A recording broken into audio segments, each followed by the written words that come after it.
はいさい、ウチナーネットワークコンシェルジュのイガアンドレです。よろしくお願いします。今日はですね、コザ、ミュージックタウンにあるエイサ会館に来ています。今日のハイサンドレのテーマはエイサについてです。よろしく。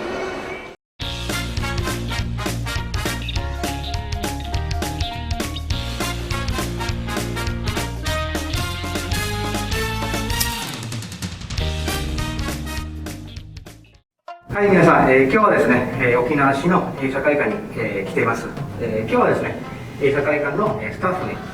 いろんな、説明とか伺いたいと思っていますので、よろしくお願いします。じゃあ、自己紹介どうぞ。はい、エイサ会館の竹師道則と言います。どうぞよろしくお願いします。よろしくお願いします。とにかく私はアルゼンチン出身で、エイサというものは日本全国的な、日本どこでも北海道から沖縄まで踊れるものと勘違いしていました。この太鼓とか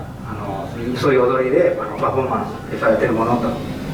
もうずっとそういうイメージを持っていましたね。それ、富さん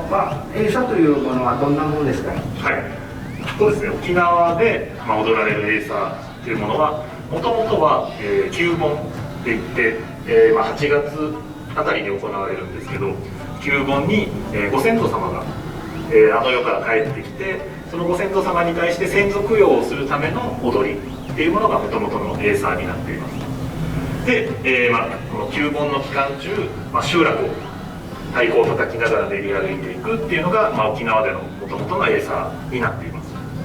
はい、なるほど。そうしたら琉球国時代からされているものですね。そうですね、エイサーの、ルーツというものがいくつか説はあるんですけども、太中上人っていうお坊さんが、福島の方から沖縄に来て、はい、で、この沖縄の中で、踊りながら唱える念仏歌っていうものを広めたのが、エイサーの始まり、はい、きっかけではないかっていうふうに言われています。沖縄で踊られているエイサーっていうものはもともとはこの、地域で踊るっていうふうになっていて、地域にいわゆる自治会っていって、地域の組織があります。はい、で子ども会で青年会、はい、で婦人会老人会っていうような感じでこう世代別に分かれているんですけど、それが一つの集落の中にあって、でエイサーを踊るのがそのいわゆる青年会っていうものになります。はい、で青年会っていうのはこの、お盆の時にエイサーを練り歩きながら先祖供養をしてっていうのが結構、メインに思われてはいるんですけど、はい、青年会っていうのはこの夏場のエイサーだけではなくて、1年を通じてその地域のためにボランティア活動をしたりとかさまざまな活動を通しながらその中の一つでエイサーを踊ってるっていうような、はい、イメージです。はい、わかりました。ありがとうございます。皆さん旧盆はご存知ですね。もともとは先祖供養のために、されていたものですね。南米というかな、海外ではディアデルモルト、死者を、弔う、日になっていますね。アルゼンチンでは、南米全体と思いますけど、11月2日に、なっています。この日は、あの世からご先祖たちが来るとではなく、私たちがお墓の方にお墓参りするんですね。お墓の方に行ってお墓の掃除とか、あと、お花の支えとかやってるんですね。一応南米ではそういう感じです。それで時井さんとエイサーの出会いはどういう感じでしたか？僕は、青年会っていうのは、多少違いはあるんですけど、大体年齢でいうと15、16歳ぐらい、高校1年生ぐらいから、地域でこれは違いはあるんですけど、25、6歳とか、団体によっては年齢問わず踊っているところもあるんですが、沖縄市であったりとか、僕は北谷町っていうところの出身なんですけど、同級生同士で、このエイサーを踊ってみないかっていうふうに誘いもあって、で、小さい頃から旧盆の時にエイサーを見ていたこともあって、踊ってみたいなっていうことで青年会に入らせてもらって、そこで期間は短かったんですけども、一応こう旧盆の時に踊って集落を実際に練り歩いたりっていうこともやっています。わかりました。富さんエイサーエイサー見るとすぐ目に入るんですけど、いろんな道具を使われてるんですね。ははい、どういう、道具とかその役目とかちょっとその話ちょっとお願いします。はい、エーサーにはいろんな、道具があるんですけど、まずですね、一般的にまずは太鼓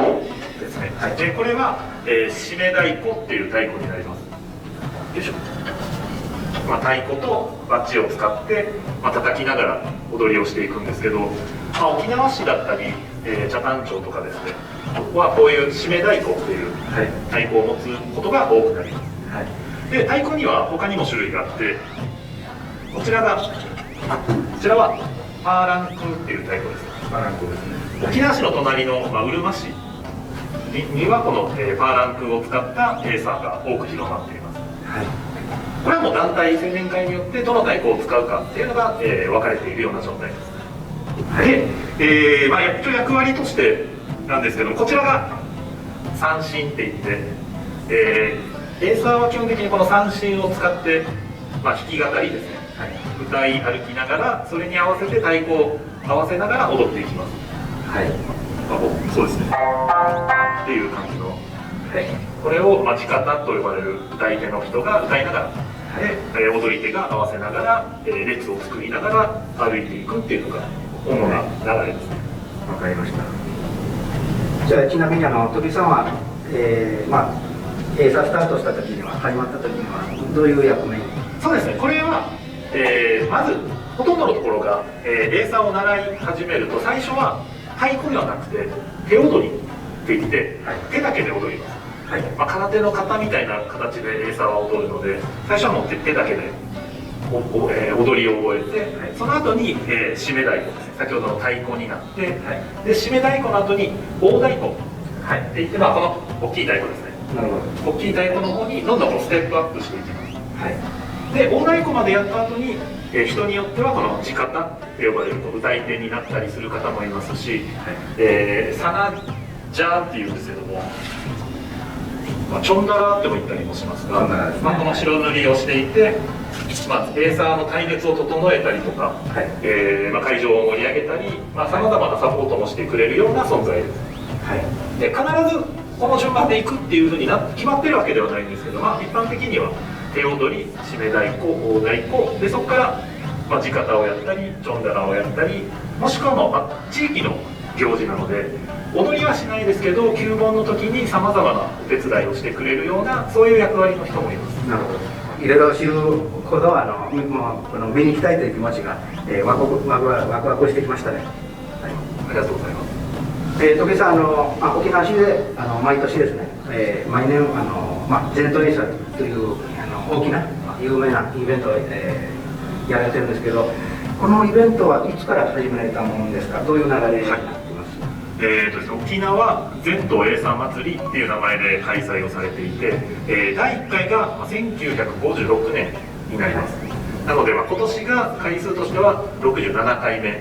になるんですけども、もともとは、沖縄市はもともとコザ市っていう名前だったので、はい、コザ市エーサーコンクールっていう名前でスタートをして、第1回から21回まではコンクール形式で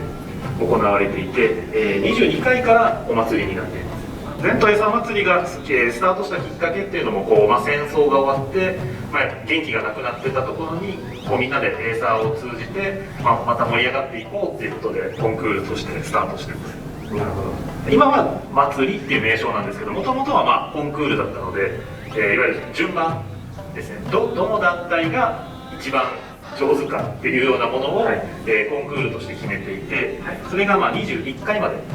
行われていたんですけども、やっぱりみんな自分の地域が一番踊りも上手で一番かっこいいっていうふうにみんな思いながらやっているので、やっぱりどうしてもコンクールで、順番を決めるっていうことに対して、私たちの方がもっと一番だったと思うっていうようなやっぱり声もいろいろ上がってきていたらしくて、それで、22回からは順番を決めるのではなくて、祭りとしてみんなで楽しんでいきましょうっていう形で変化をしていっています。なるほど。ひょっとしたらもう気持ちが先に出て、喧嘩まであったかもしれないですね。そうですね、実際はこのコンクールいろんな人が見てるので、喧嘩はしたりはしないかもしれないですけど、やっぱり、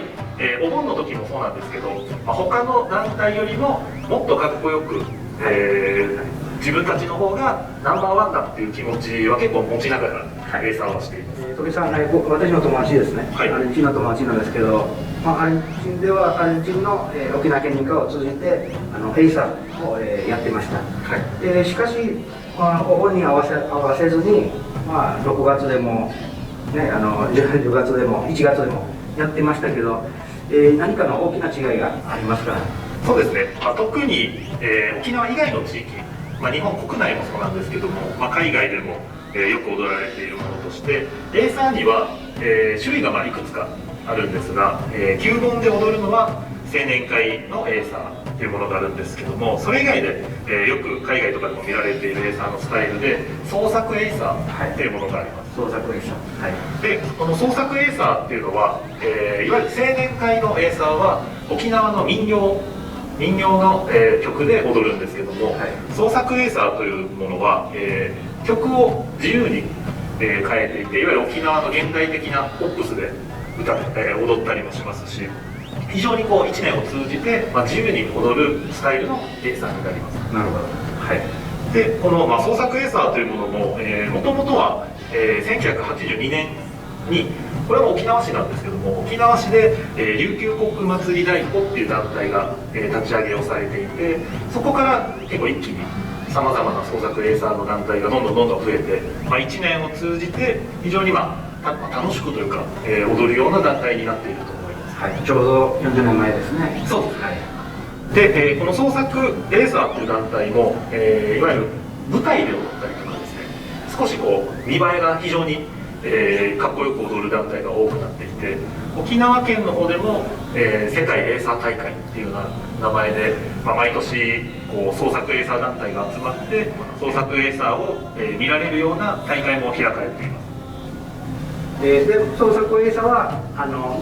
使ってる道具はもう変わらないんですか？そうですね、これはですね、使っている道具は主には、大太鼓とか締め太鼓とかで変わりはないんですけども、本当に自由に踊る団体なので、空手の型を取り入れたりとか、棒術ですかね、棒術を取り入れたりとか、獅子舞、青年会エイサーでもあるんですけど、獅子舞も入ったりとか、非常に見た目のかっこいい踊りが多くなっていると思います。なるほど、はい、もう時代に合わせたエイサーですね。そうですね、やっぱりエイサー自体がもともとは旧盆でお盆に踊っていたものが今はもう一年中踊られていて、いわゆる観光の、観光として見る、観光客の方が見て楽しむようなそういうエイサーもありますし、もともとその専属用だったエイサーですけど、いわゆる僕らも、そうなんですが、結婚式とかですね、さまざまなお祝いの場所で踊られるようにもなっていたりします。なるほどね、私の、名護の親戚も新築というか、はい、エイサー団体を呼ばれていたという、ちょっと記憶があるんですね。そうですね、お家を建てたりとか、お店をオープンしたりした時とかにも、縁起がいいのでエイサーを踊ってくださいっていう形で踊ったりもします。はい、なるほど。はい、動画の、ご覧の皆さん、海外のエイサーはほとんど、創作エイサー、であると思いますので、旧盆の時期に沖縄に来られた方はぜひですね、青年エイサー会に見てほしいです。それで新しい、交流、新しい発見ができると思いますので、県外、海外と沖縄でエイサーを盛り上げていきましょう。そうですね、さまざまな本当にエイサーがあるので、もし沖縄にいらっしゃる機会があった時には、沖縄で活動している創作のエイサーも見るのもとても楽しいと思いますし、もし、お盆の時期に、来れる方がいたら、ぜひ地域の旧盆のエイサーも、見てみていただけたらなと思います。はい、そしたらですね、エイサー会館ではさまざまなエイサーを、皆さんに見て知っていただけるように、いろんな展示や歴史の紹介だったりさまざまな映像の放映もありますので、そちらの方をちょっと一緒に見ていただけたらと思います。せっかくなので、よろしくお願いします。よろしくお願いします。行きましょう。